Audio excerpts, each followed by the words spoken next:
कहते हैं कि कोई भी काम करने से पहले हमें 2 बार सोच लेना चाहिए और किसी गलत काम करने से पहले हमें 1000 बार सोच लेना चाहिए और फिर 1000 बार सोचने के बाद भी हमें वो गलत काम नहीं करनी चाहिए।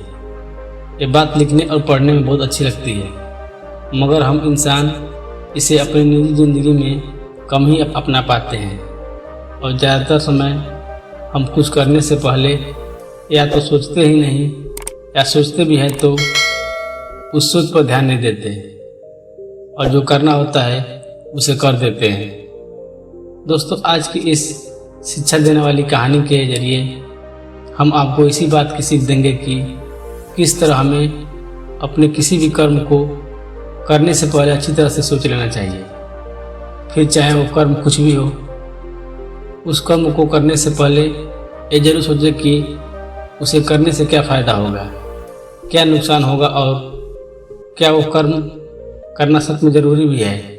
इस कहानी को एक बार जरूर सुनें। बहुत समय पहले की बात है, एक गांव में बहुत ही साथी चोर था और वो चोर जब तक किसी घर में चोरी न कर ले तब तक उसे चैन नहीं मिलता था। वो चोर अपनी इस आदत से बहुत परेशान था और उससे छुटकारा पाना चाहता था, लेकिन गांव में रहकर वो ये आदत छोड़ नहीं पा रहा था, क्योंकि जब भी उसका मन करता वो रात होते ही किसी न किसी के यहाँ सेंध मार ही जाता। अपनी इस आदत को दूर करने के लिए उस चोर ने गांव से दूर जंगल में जाकर रहना शुरू कर दिया।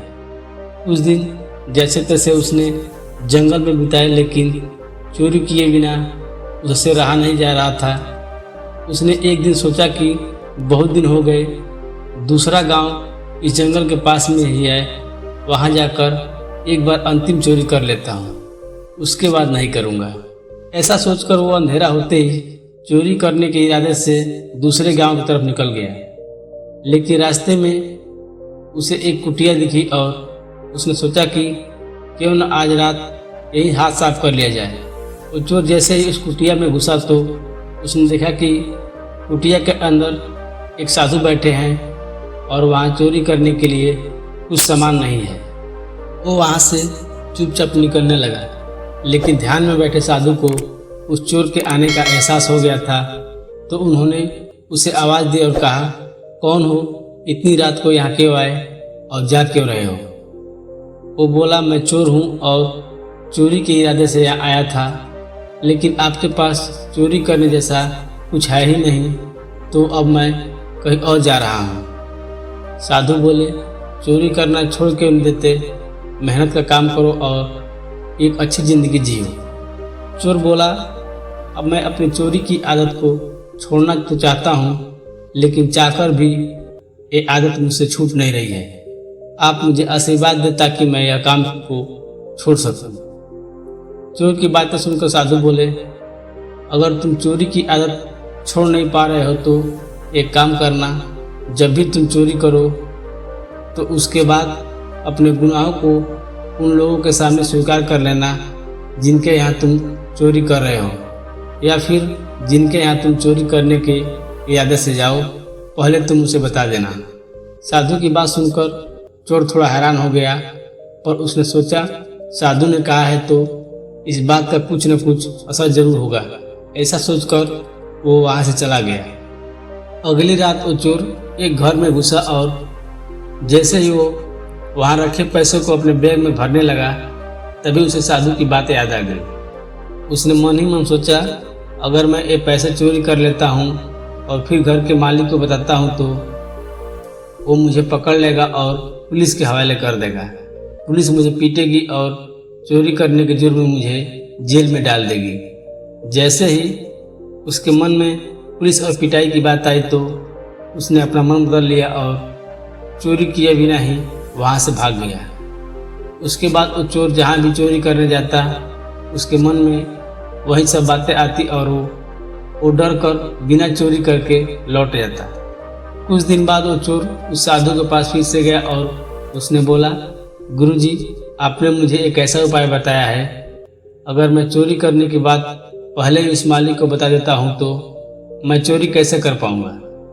गुरुजी बोले, मैंने तुम्हें ऐसा उपाय इसलिए बताया था कि तुम जब भी चोरी करने जाओ तो तुम्हें इस बात का एहसास हो कि जो कर्म तुम कर रहे हो या जो तुम कर्म करोगे उसका परिणाम क्या हो सकता है।